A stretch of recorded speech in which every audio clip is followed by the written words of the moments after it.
মজলিসে বসলে নেকি আছে, আল্লাহ পাক নিজে কোরআনে বলেছেন।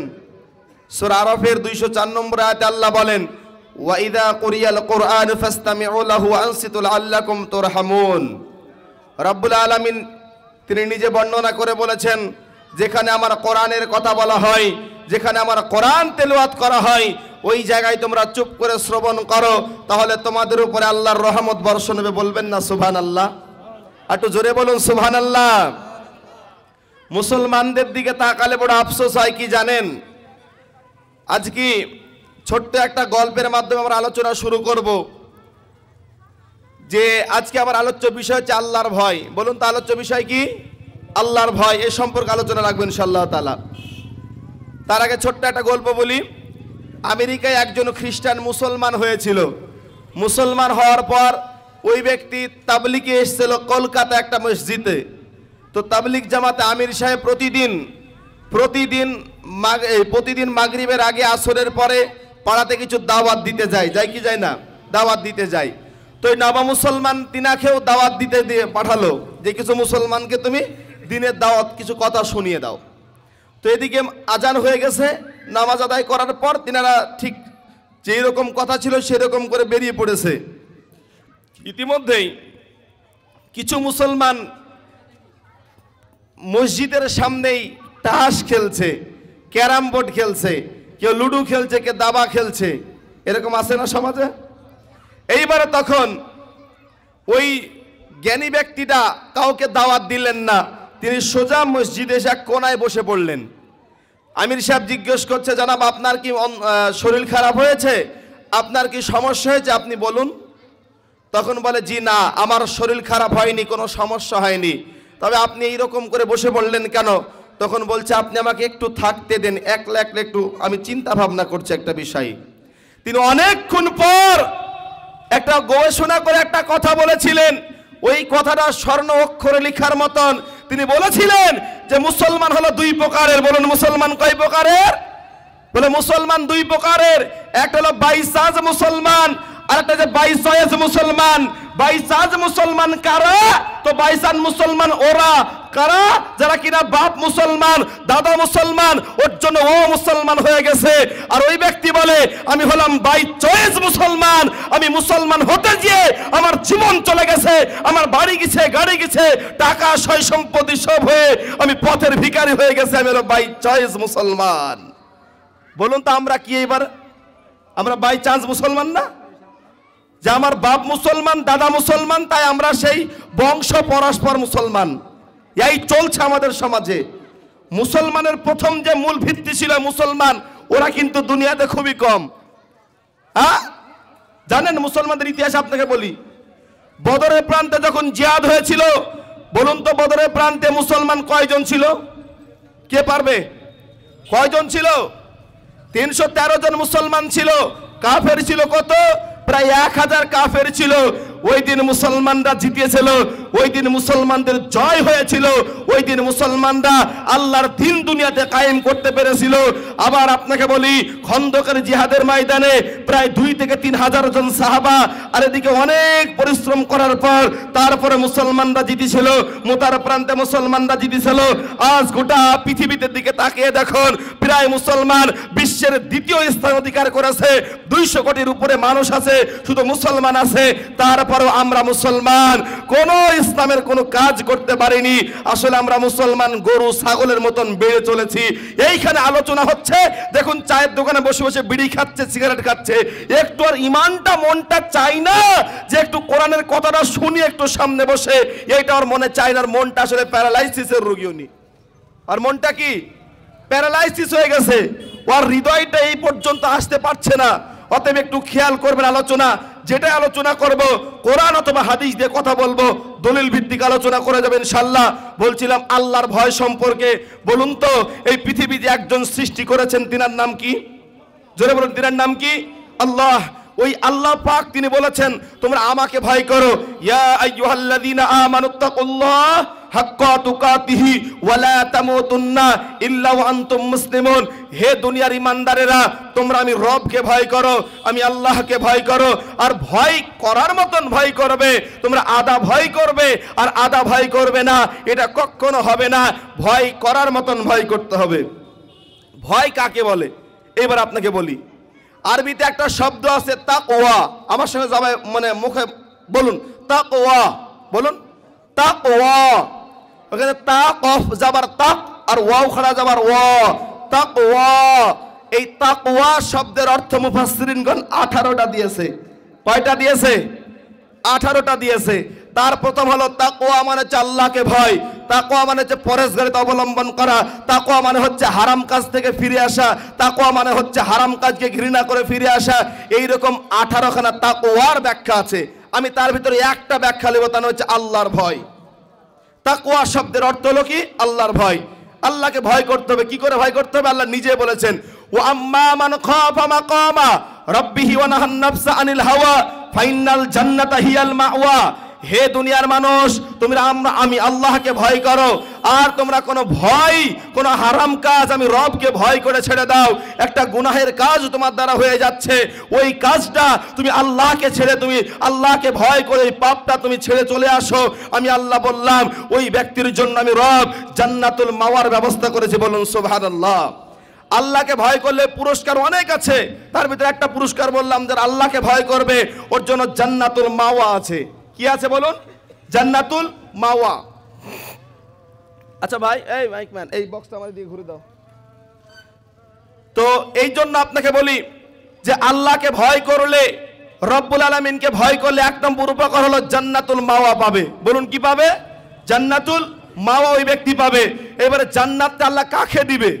কোরআন থেকে দলিল আল্লাহ বলেন, ইন্নালিল মুত্তাকিনা মাফাজা।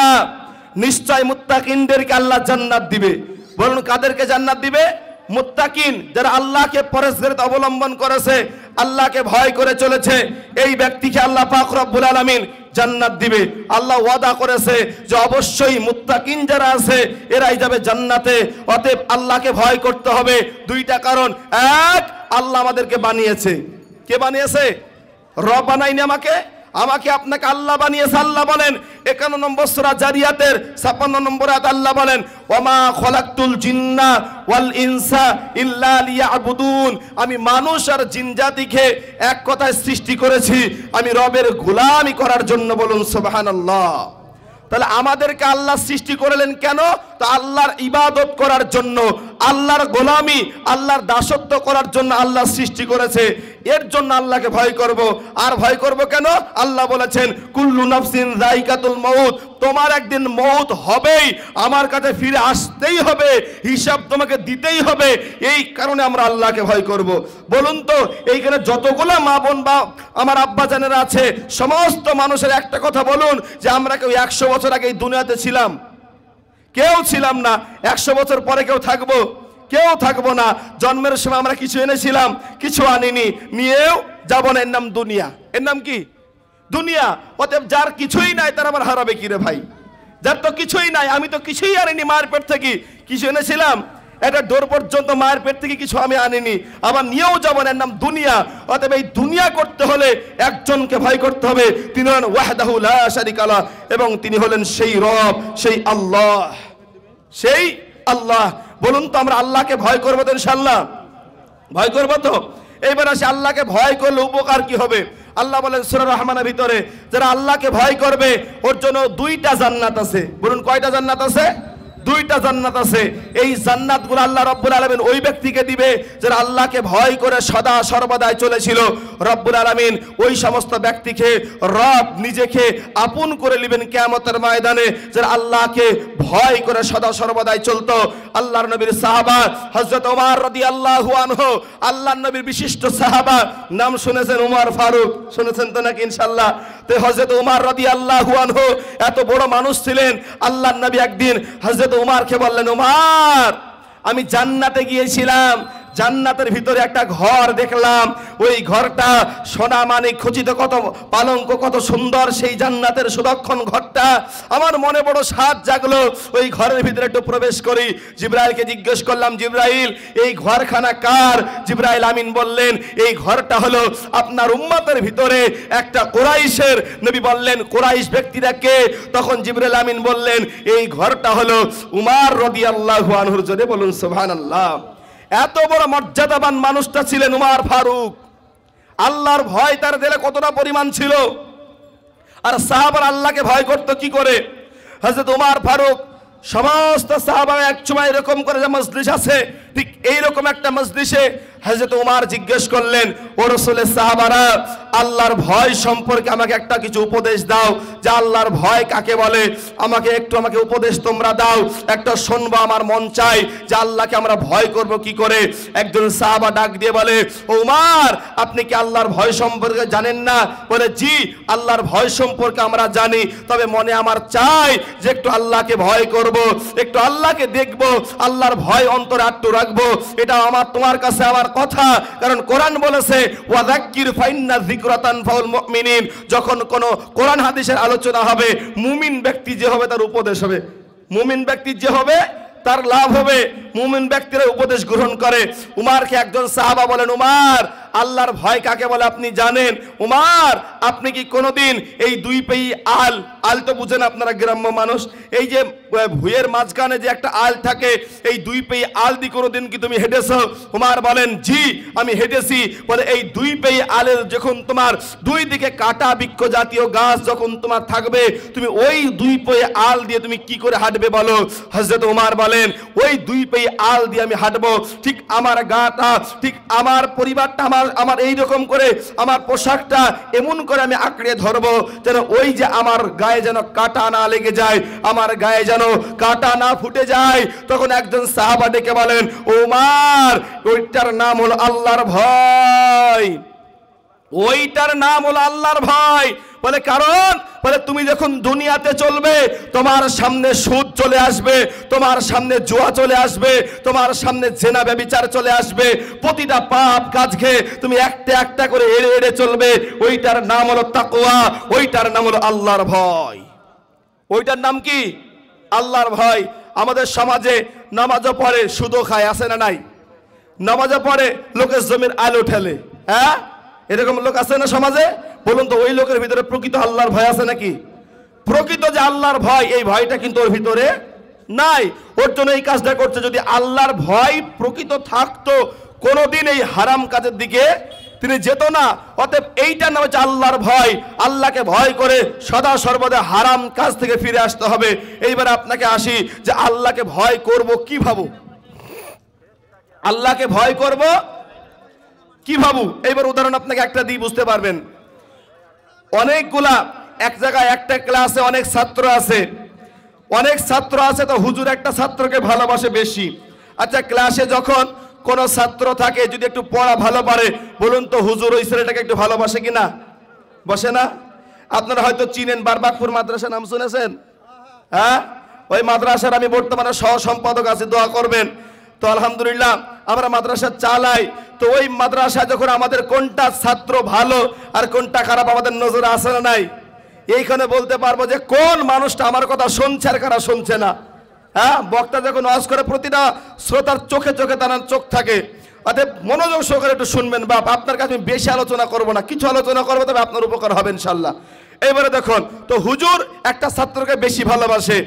একটা ছাত্র ডেকে বলছে যে, হুজুর আপনি ওই ছাত্রকে বেশি ভালোবাসেন কেন বলুন? তো হুজুর বলতেছে, বাবা কেন, তোমাদের হিংসা হয় নাকি? বলে, হিংসা হয় না, তবে আমাদেরও তো আমার মন চায় যে আপনারা আমাকে ওই পরিমাণ ভালোবাসেন। হুজুর বলছে, ঠিক আছে বাবা, সবাইকে পরীক্ষা করব। হুজুর তখন প্রতিটা ছাত্রকে একটা করে আপেল হাতে দিয়েছে। কি দিয়েছে? একটা করে আপেল হাতে দেওয়ার পর তখন সাথে সাথে ওই আপেলটাকে দেওয়ার পর বলছেন, বাবা এই আপেলটা দিলাম, কেউ দেখবে না, ওই জায়গা থেকে তুমি এই ফলটা কেটে আমার কাছে নিয়ে আসবে। সবাই চলে গেছে। যার পর কেউ আবার বাড়ির ভিতরে ঢুকেছে, কেউ বা আবার চকির তলে ঢুকে ওই আপেলটা কেটে হুজুরের সামনে এসেছে। নিয়ে আসার পর হুজুরকে ডাক দিয়ে বলে, হুজুর আমি যে আপেলটা কেটেছি পৃথিবীর কেউ দেখেনি, হুজুর আপনার সামনে আমি আপেলটা নিয়ে আনলাম দেখুন। তখন যেই ব্যক্তি মানে হুজুর যে ছাত্রটাকে বেশি ভালোবাসত ওই ছাত্রকে ডাক দিয়ে বলে, বাবা তোমার আপেলটা কোথায়? তখন বলে, হুজুর আমি আপেলটা কাটতে পারিনি। বলে, কেন বাবা কাটতে পারোনি? বলে, সবাই তো কেটেছে। তখন ওই ছাত্র বলে, হুজুর আমি যখন বাড়িতে গেলাম, বাড়িতে যাওয়ার পর আমি ঘরের ভিতরে ঢুকলাম, ঢোকার পর গেটটা মেরে দিলাম। গেট মারার পর আমি মনে মনে ভাবলাম হুজুর বলেছে কেউ যেন না দেখে। আমি যখনই আপেলটাতে একটা প্যাঁচ মারবো আমার মন বলছে হুজুর বলেছে কেউ না দেখে। বলুন তো আল্লাহ দেখছে কি দেখছে না? তখন বলে, হুজুর ওই যে আপনি বলেছেন যে কেউ যেন না দেখে, আমি তো দেখতে পাচ্ছি যে আল্লাহ আমাকে দেখতে পাচ্ছে, অতএব আমি আর এই কাজটা করতে পারলাম না। এটার নাম হলো আল্লাহর ভয়। এটার নাম কি? আল্লাহর ভয়। এইবার যুবক ভাইদের উদ্দেশ্যে বলি, ভাই একটা স্ক্রিন টাচ মোবাইল নিয়েছো, তুমি যদি এখন মারা যাও তোমার গ্যালারি চেক করে আমি যদি একটু খুঁজতে শুরু করি তো কত মেয়ে নাম্বার পাবো বলো তো? তোমার ইজ্জত কোথায় আছে? হ্যাঁ, ভয় হয় না আল্লাহকে? তোমার চিরকাল তুমি থাকবে না দুনিয়াতে, ভেবে রাখবে। আর তুমি হারাম থেকে যদি ফিরে আসতে পারো রবকে ভয় করে, ওয়াল্লাহি আল্লাহর কসম করে বলি যে দোয়াটাই তুমি করবে ওই দোয়াটা তোমার রব সাথে সাথে কবুল করবে। হাদিস, বুখারীর হাদিস, আল্লাহ নবী সাল্লাল্লাহু আলাইহি ওয়াসাল্লাম বলেন, বনি ইসরাইলের জামানায় তিনজন যুবক রাস্তা দিয়ে চলতেছিল। চলতে চলতে বিরাট একটা পানি শুরু হয়ে গেল, একটা বাতাস ঝর্ণা শুরু হয়ে গেল, বর্ষা শুরু হয়ে গেল। একটা পাথরের গুহার ভিতরে আশ্রয় নিল তিনজন যুবক। ঘটনা হয়তো আপনারা জানেন মোটামুটি। তিনজন যুবক ওই যে গুহার ভিতরে যখন প্রবেশ করলেন, করার পর একটা লম্বা বিরাট পাথর এসে গুহার মুখটা আটকে গেল।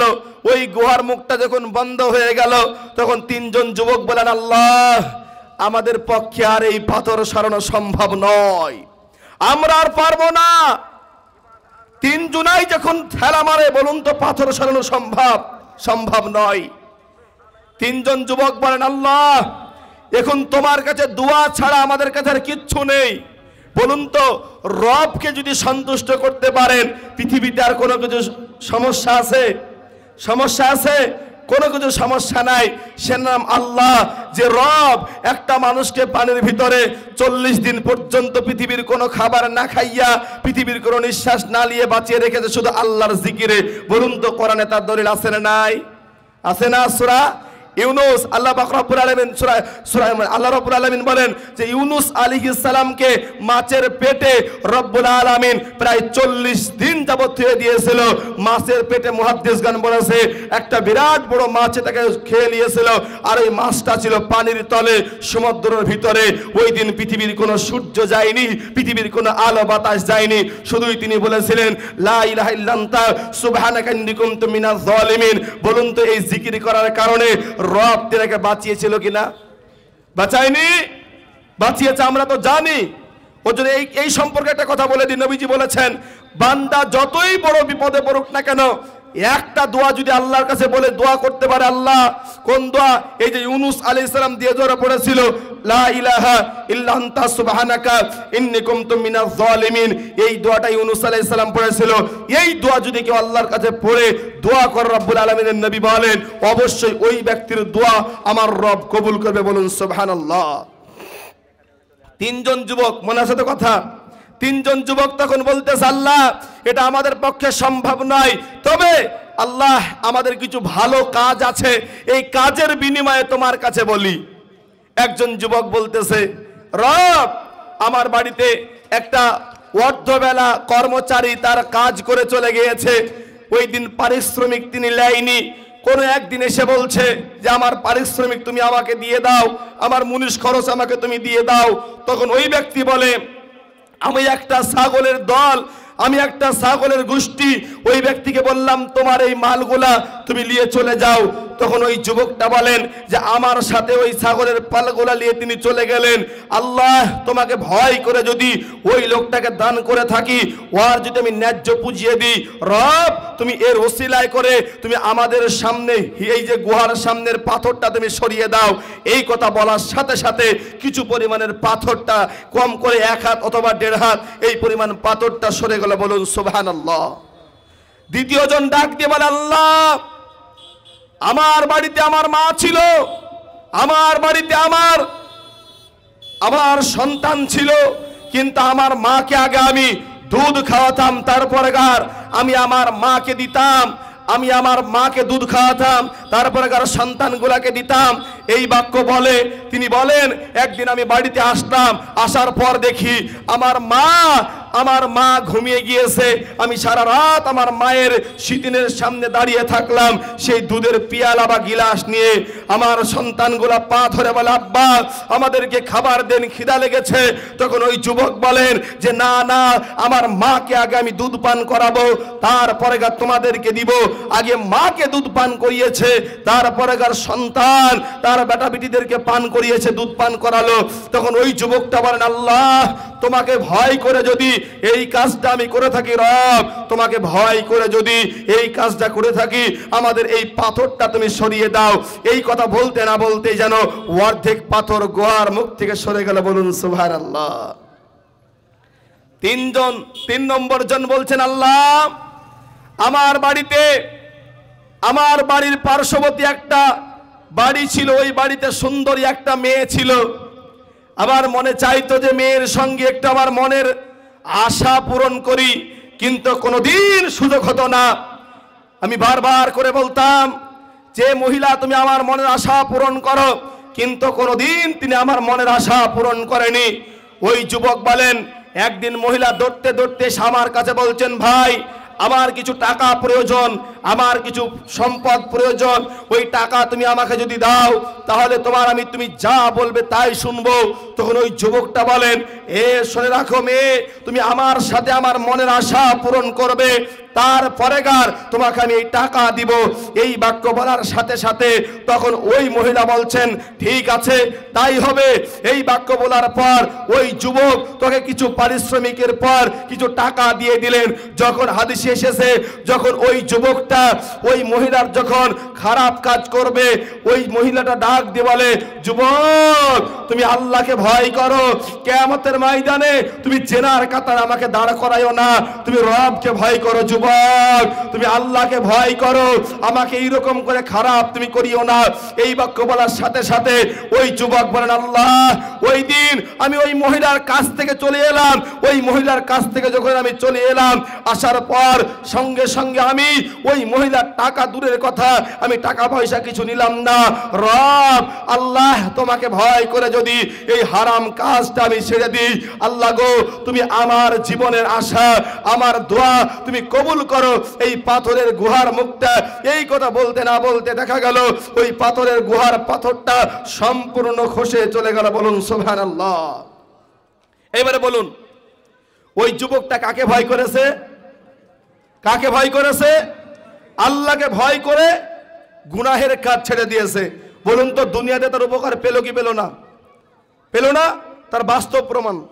এই যুবক তোমাকে বলছি, শোনো ভাই, তুমি এখন প্রেমের গল্প করো মোবাইলে, তুমি এইখান থেকে তওবা করে উঠে যাও, তুমি এইখান থেকে তওবা করে উঠে মোবাইল থেকে নাম্বারটা ডিলিট করে তুমি তোমার রবকে বলো, আল্লাহ আস্তাগফিরুল্লাহাল্লাযী লা ইলাহা ইল্লা হুয়াল হাইয়ুল কাইয়্যুম ওয়া আতুবু ইলাইক। আল্লাহ বিগত জীবনের গুনাহগুলো তুমি ক্ষমা করো। রব বলেন, বান্দা যখন আমাকে ভয় করে কোনো পাপ কাজ ছেড়ে দিবে, তারপরে দোয়া করবে, আমি আল্লাহ তার দোয়াটা সাথে সাথে কবুল করে নিই। বলুন সুবহানাল্লাহ। বলুন এবার আল্লাহকে ভয় করার কায়দা আছে না নাই?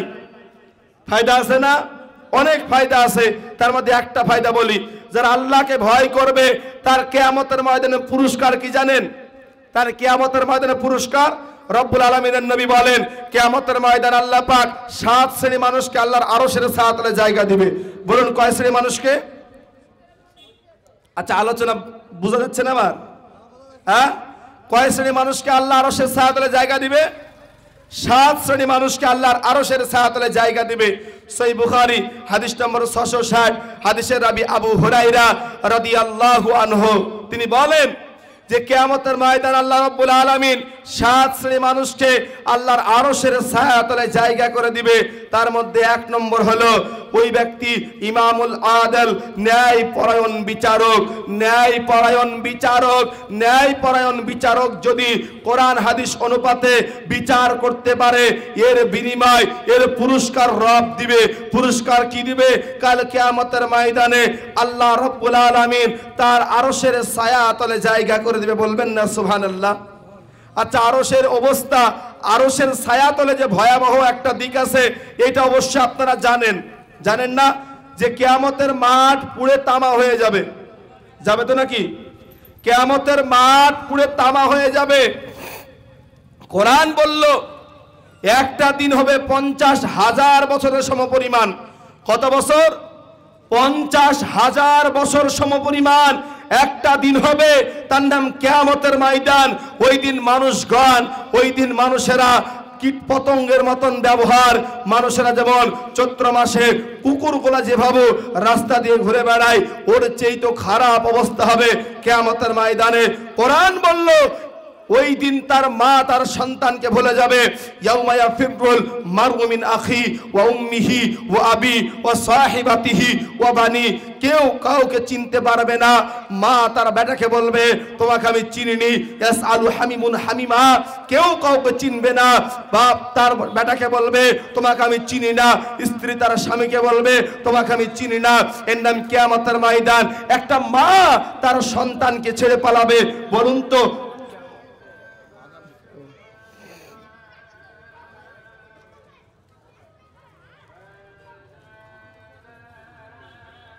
যে এই যে জলসা আলোচনা, মূলত বিষয় কি? আজকে আমার আর একটা প্রোগ্রাম আছে ময়সাপাড়াতে জলসা। আমার এই চাচা অনেক মহব্বত করে তিনাকে ভালোবেসে ডেটটা দিয়েছি। আমি আগে থেকে বলেছি, যখন ডেট নিয়েছি বলেছি মাগরিবের পর আলোচনা করব। হায়েস্ট যদি আমি থাকতে পারে 7টা থেকে 7:30, তারপরে আমাকে চলে যেতে হবে। কালকে আলোচনা ছিল, কালকে আছে। অতএব এরকম করে চলছে রমজানের আগ পর্যন্ত। বলুন দেখি। অতএব ওর জন্য কোরআন হাদিসের কথা যেহেতু বলবো, আপনারা গুরুত্ব দিয়ে শুনবেন, কিছু ইনশাল্লাহ পাবেন। তো কি বলতে চাইছিলাম যে কিয়ামতের ময়দানে কয় শ্রেণীর মানুষ আল্লাহর আরশের ছায়াতলে জায়গা পাবে? 7 শ্রেণীর মানুষ। তার ভিতরে 1 নম্বর কাকে বললাম? ন্যায়পরায়ণ বিচারক। ন্যায়পরায়ণ বিচারক। 2 নম্বর নবীজি বলেন ওই যুবক, যে যুবক বাল্যকাল থেকে আল্লাহর ইবাদত করতে করতে বড় হয়েছে। বাল্যকাল থেকে আল্লাহর ইবাদত। বসুন, একটু জমে জমে বসুন। সব বারবার অনুরোধ করছে, সবাই একটু গুছিয়ে জমে জমে বসুন। তো এই যে আল্লাহ রাব্বুল আলামিন ওই যুবককে আরশের ছায়াতলে জায়গা করে দিবে। কোন যুবক? যে যুবক যৌবনকালটা আল্লাহর পথে অতিবাহিত করেছে। যুবক যৌবনকালটা আল্লাহর পথে অতিবাহিত করেছে। আচ্ছা বলুন তো, 60 বছরের একজন বৃদ্ধ মানুষ যতই তিনার চুল না পাকুক, দাড়ি না পাকুক, গায়ের রং যতই ভালো থাকুক, বলুন চাকরি কোনো সরকার নিবে? চাকরি কেউ নিবে না। 60 বছর মানে তারা রিটার্ন, বাতিল, ডিলেট। ওর কোনো পৃথিবীর কোনো চাকরি আর চলবে না। আচ্ছা বলুন, আমাদের মুরব্বীরা যারা বৃদ্ধ বয়স হয়ে গেছে, এরা নামাজ পড়তে আসে কবে? তো 60 বছরের পরে, যখন গোটা দুনিয়ার কাজ আর হয় না, ওই দিন মসজিদে এসে জায়গা দেয়। লেন, অসুবিধা নাই। তবে যৌবনকালটা কোথায় কাটিয়েছেন বলুন এবার? কিয়ামতের মাঠের হিসাব আল্লাহ 5টা নিবে। তার ভিতরে একটা হিসাব হলো যে তোমাকে যৌবনটা দিয়েছিলাম, এই যৌবনকালটা তুমি কোথায় অতিবাহিত করেছো। হিসাব কি দিবেন? আপনি দিবেন হিসাব। অতএব আমার এখানে কিছু করার নেই, আপনাকে এটা শুনিয়ে দিলাম, এটাই ব্যাস যথেষ্ট। আল্লাহর নবী বলেন 2 নম্বরে ওই ব্যক্তিকে আল্লাহর আরশের ছায়াতলে জায়গা দিবে যে ব্যক্তি যৌবনকাল মানে ওই ছোট থেকে ইবাদত করতে করতে আল্লাহর ইবাদতে তিনি বড় হয়েছেন। 3 নবীজি বলেন ওই ব্যক্তির আল্লাহর আরশের ছায়াতলে জায়গা পাবে যার হৃদয়টা, কলবটা মসজিদের সাথে লেগে থাকতো। কিসের সাথে? মসজিদের সাথে। জোহর পড়ে গেছে, কখন আবার ফজর হবে, ফজর পড়ে গেছে, কখন আবার জোহর হবে। এই রকম করে মসজিদের সাথে যখন মনটা যে মসজিদের সঙ্গে মনটা লেগে থাকবে, ওই ব্যক্তি আল্লাহর আরশের ছায়াতলে জায়গা পাবে। তারপরে বলি দেখুন 4 নম্বর নবীজি বলেন ওই যুবক, কোন যুবক? যে আল্লাহর জন্য বন্ধু করে, আল্লাহর জন্য বন্ধু নষ্ট করে। আল্লাহর জন্য সম্পর্ক হবে, আল্লাহর জন্য সম্পর্ক নষ্ট হবে। একটা বন্ধু, তারা 4টি বন্ধু একসাথে বেড়াতো। 3 জন বন্ধু নামাজ পড়ে, একজন ব্যক্তি নামাজ পড়ে না। ওই নামাজিগুলা ওই বেনামাজির সঙ্গে সম্পর্ক রাখবে না। যদি নামাজি পড়ে তারপরে সম্পর্ক থাকবে, নচেৎ সম্পর্ক বন্ধ করে দিবেন। 4 নম্বরে গেল আল্লাহর জন্য সম্পর্ক, আল্লাহর জন্য সম্পর্ক নষ্ট। 5 নম্বরে আল্লাহ নবী সাল্লাল্লাহু আলাইহি ওয়াসাল্লাম বলেন, ওই যুবক, যে যুবককে সুন্দরী রূপসী রমণী এসে বলছেন, যুবক তুমি আমার সাথে জেনায় লিপ্ত হও, আমার সঙ্গে খারাপ ব্যবহার করো, তখন যুবক বলেন, আমি আল্লাহকে ভয় করি। কাকে ভয় করি? আল্লাহকে ভয় করি। 5 নম্বর গেল। 6 নম্বর নবীজি বলেন, ডান হাত দিয়ে দান করবে, বাম হাত জানতে পারবে না। 7 নম্বর আল্লাহ নবী বলেন, গোটা পৃথিবী যখন ঘুমিয়ে যেত, গোটা পৃথিবীর মানুষ যখন ঘুমিয়ে যেত, তখন বান্দা আল্লাহর কাছে গোপনে গোপনে উঠে 2 রাকাত নামাজ পড়ে চোখের পানিতে বলতো, রব্বানা যালামনা আনফুসানা ওয়া ইল্লাম তাগফির লানা ওয়া তারহামনা লানাকুনান্না মিনাল খাসিরিন। আয় আমার আল্লাহ, জীবনে অনেক অন্যায় অপরাধ জুলুম করেছি রব। আল্লাহ, আমার জীবনের গুনাহ পৃথিবীর কোনো মানুষ জানে না। আমার জীবনের গুনাহ যদি আমার আব্বা জেনে নেয়, আমার আব্বা আমাকে বাড়িতে সন্তান বলে পরিচয় দিবে না, মা জেনে নিলে বেটা বলে পরিচয় দিবে না।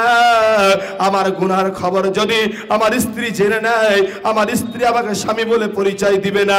আমার গ্রামওয়ালা যদি আমার গুনাহ সম্পর্কে জেনে নেয়, আমাকে গ্রামের মানুষ সম্মান দিবে না। এই কথা বলে আর অঝোর নয় না, ঝরঝর করে চোখের পানি ফেলে। নবী বলেন, গোটা পৃথিবী যখন ঘুমিয়ে আছে আর তুমি ওই রকম করে আল্লাহর কাছে যারা চোখের পানিতে ক্রন্দন করেছে, চোখের পানিতে যারা নিজেকে আল্লাহর কাছে সঁপে দিয়েছে, আল্লাহ বলেন ওই ব্যক্তিকে আমি আল্লাহর আরশের ছায়া তলে জায়গা করে দিই। বলুন সুবহানাল্লাহ। আল্লাহর আরশের ছায়া তলে জায়গা করে দেই। আমি 5 নম্বরটা বলে আলোচনা করি। বলুন তো, যারা আল্লাহকে ভয় করে ওই ব্যক্তিরা কোথায় ছায়া তলে জায়গা পাবে? আল্লাহর আরশের ছায়া তলে জায়গা পাবে। আল্লাহকে তাহলে ভয় করবে তো ইনশাআল্লাহ। আল্লাহকে ভয় করতে গেলে এইবার আমি বলি যে আল্লাহকে ভয় করতে গেলে দুনিয়াতে কিছু কাজ করতে হবে। যেমন জবানকে কন্ট্রোল করতে হবে, মুখ সদা সর্বদা কন্ট্রোল। যদি পারেন ভালো কথা বলবেন, না পারলে কথা বলিয়েন না। যদি পারেন ভালো কথা বলবেন, না পারলে কথা বলবেন না। বুঝে আসলো তো ইনশাআল্লাহ?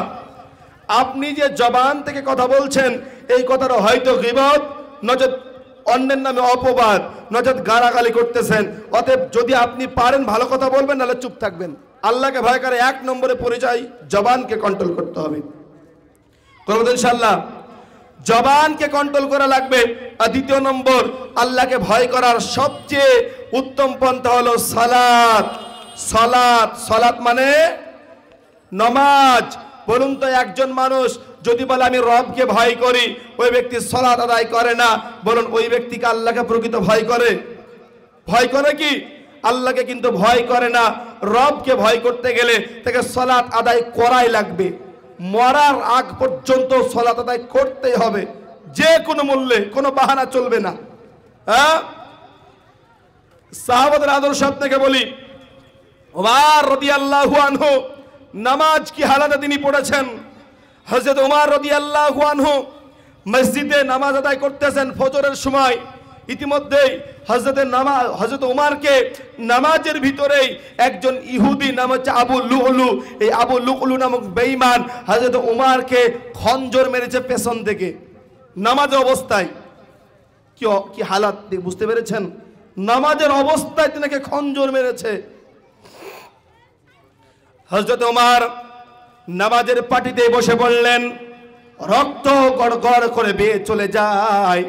আর হযরত ওমর রাদিয়াল্লাহু আনহু এমন করে রক্ত বেড়ে যায়। আর একজন সাহাবা নামাজটা কমপ্লিট করে দিয়ে দিল। সকালবেলাতে গোটা মদিনা খবর হয়ে গেল। কি খবর? যে উমারকে তারা মেরেছে, উমারকে তারা হত্যা করে ফেলেছে। এই কথা শুনে দলে দলে লোক হযরত উমারের কাছে উপস্থিত হয়ে যায়। দলে দলে লোক উমারকে দেখতে আসে আর বলে, ইসলাম জগতের দ্বিতীয় খলিফা, আল্লাহর নবীর বিশিষ্ট সাহাবা হযরত উমারকে দুনিয়া দুনিয়া থেকে বিদায় করে দিয়েছে। হযরত ওমর এই কথাটা শুনে আর চোখের পানিতে কান্না করে। হযরত ওমরকে শেষ খাদ্য দেয় দুধ, দুধটা খাবার মুখ দিয়ে খাওয়ায় তো পেট দিয়ে বেড়ে চলে যায়। আল্লাহর নবী উমর সম্পর্কে ভবিষ্যৎবাণী করেছিলেন। আল্লাহর নবী আর উমর ফারুক, আল্লাহর নবী আর উমর ফারুক একদিন উহুদের পাহাড়ে উঠে আসেন, আর উহুদ পাহাড় এইরকম করে নড়তে শুরু করে দিয়েছে। নবী আমার একটা লাঠি নিয়ে বললেন, উহুদ রে, আজকে তুমি এইরকম করে লাফালাফি করো কেন? ওরে উহুদ, তুমি কি জানো তোমার উপরে একজন নবী আছে, একজন সিদ্দিক আছে, আর একজন শহীদ আছে? বলুন সুবহানাল্লাহ। উমর জানতো যে আমার জীবনে আমাকে শহীদ হয়ে কবরে যেতে হবে। হযরত উমর যখন দুধ মুখে দেয়, দুধ আর তিনার পেটে থাকে না, দুধ আস্তে আস্তে গড়গড় করে বেয়ে চলে যায়। এই কথা শোনার পর হযরত উমর ইবনুল খাত্তাব মনে করেছে আর আমি দুনিয়ায় বাঁচব না। উমরের বেটার নাম ছিল আব্দুল্লাহ। আব্দুল্লাহকে ডেকে আনা হলো। আব্দুল্লাহকে ডেকে বলে, ও বেটা, তুমি আমার কাছে একটু শোনো। আব্দুল্লাহ যখন ওমরের কাছে আসলেন, আসার পর আব্দুল্লাহ ডেকে বলে, আব্বা জান, আপনার শেষ আশা, শেষ চাওয়াটা আপনি আমাকে বলুন। এই বাক্য বলার পর হযরত উমর বলে, ওরে বেটা, আমার মনে আশা, আমার মনে একটা চাওয়া, আমার জীবনের শেষ চাওয়া হলো যে আমার নবীর পাশে আবু বকর ঘুমিয়ে আছে। আমার মনে বড় সাধ যে নবীর পাশে আর একটা কবরের জায়গা খালি পড়ে আছে, ওই জায়গাটা আমি উমর শুতে চাই। উমর বলেন, আমার বড় আশা যে ওই জায়গাটা যদি আমার কবর হয় তো আমার জীবনটা সার্থক হবে। উমরের বেটা আব্দুল্লাহ দৌড়তে দৌড়তে আম্মাজান আয়েশার কাছে চলে গেলেন। আম্মাজান আয়েশা ঘরের ভিতরে বসে বসে ডুকুরে ডুকুরে কান্না করে। হযরত আব্দুল্লাহ ডাক দিয়ে বলে, ও আম্মাজান আয়েশা, আপনি কি বাড়িতে আছেন? আম্মাজান বাড়ির ভিতর থেকে আওয়াজ দিয়ে বললেন, কে? বলে, আমি হলাম উমরের বেটা, আপনার কাছে এসেছে। এই বাক্য বলার পর ডাক দিয়ে বলা হলো, ওরে আব্দুল্লাহ, বলো তোমার আব্বার খবর কি? বলে, আমার আব্বার খবর, আমার আব্বা মনে হয় আর বেশি দিন দুনিয়াতে বাঁচবে না। আমার আব্বা আর দুনিয়াতে বেশি দিন বাঁচবে না। এই কথা বলার পর হযরতে আব্দুল্লাহ ডেকে বলে, ও আম্মা জান, আমার আব্বার মনে একটা আশা যে আপনার ঘরের পাশে হযরতে আবু বকর সিদ্দিকের পাশে আল্লাহর নবী, আর নবীর পাশে যে একটা ফাঁকা জায়গা আছে, এই জায়গাটা আমার আব্বা আপনার কাছে চেয়েছে। আপনি কি ওই জায়গাটা আমার আব্বাকে দিতে পারেন নাকি? আম্মা জান ডেকে বলে, ওরে আব্দুল্লাহ, আমার মনে আশা ছিল যে আমি নবীর পাশে ঘুমাবো, কিন্তু না না না, এটা আমার মনে আশার পূরণ হলো না। যা যা, আমি আমার ওই জায়গাটা আমি উমরকে দান করে দিলাম। বলুন সুবহানাল্লাহ। হযরত আব্দুল্লাহ উমরের কাছে গিয়ে বললেন, ও আব্বা জান, আপনাকে ওই জায়গাটা দান করে দিয়েছে। এই কথা শুনে হযরত উমর আবার আব্দুল্লাহকে ডেকে বললেন, বাবা, আমি তো এখন উমর মদিনার গভর্নর আছে, অতএব আমি যখন মরে যাব তখন আরেকবার খবরটা আমার আম্মা জানের কাছ থেকে তুমি নিয়ে লিও। এই বাক্য বলে হযরতে উমর তার বেটা আব্দুল্লাহর উরুর উপরে মাথাটা দিয়ে, হযরতে উমর আব্দুল্লাহর উরুর উপরে মাথাটা দিয়ে তিনি আসেন।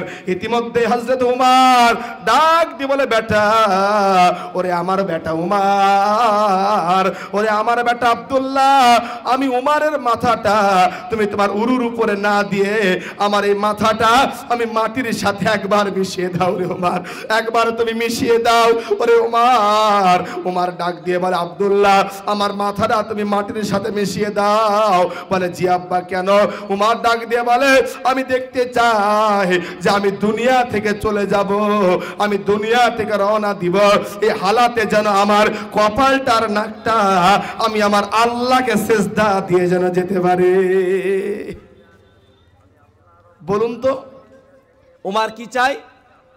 যে নিজের শেষ জীবনের আশা যে আমার নাকটা কপালটা মাটির সাথে মিশে দিব, কিয়ামতের ময়দানে আমার রবের সামনে আমি দাঁড়াবো। বলুন, সাহাবারা মৃত্যুর আগ পর্যন্ত কি নামাজ ছেড়েছে? হ্যাঁ বলুন, নামাজ ছেড়েছে? একটু আমরা হাত তুলে বলেন ইনশাআল্লাহ নামাজ পড়বো তো? জোরে বলেন ইনশাআল্লাহ। আরে বলুন ইনশাআল্লাহ। আল্লাহ কবুল করবে, আল্লাহ আমিন। তাহলে আল্লাহকে ভয় করতে হলে দুনিয়াতে সালাত কায়েম করাই লাগবে। আর একটা প্রাইজের কথা বলে আলোচনা দিকে শেষের দিকে যাব। আল্লাহর নবীর একজন বিশিষ্ট সাহাবা, নাম হচ্ছে মুআজ ইবনে জাবাল। নাম কি বললাম? মুআজ ইবনে জাবাল। দেখুন আল্লাহর নবী আল্লাহর নবী তেনার সাহাবাদেরকে কি আদর্শওয়ালা বানিয়েছিলেন।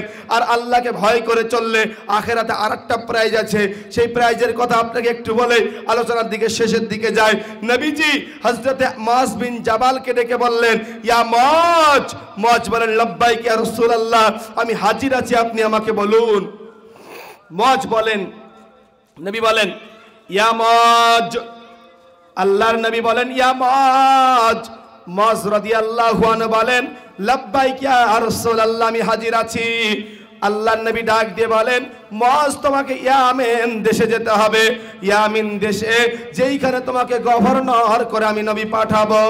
মুআজ রাদিয়াল্লাহু আনহু নবীজির কথা শুনে তিনি বাড়ির দিকে চলে গেলেন।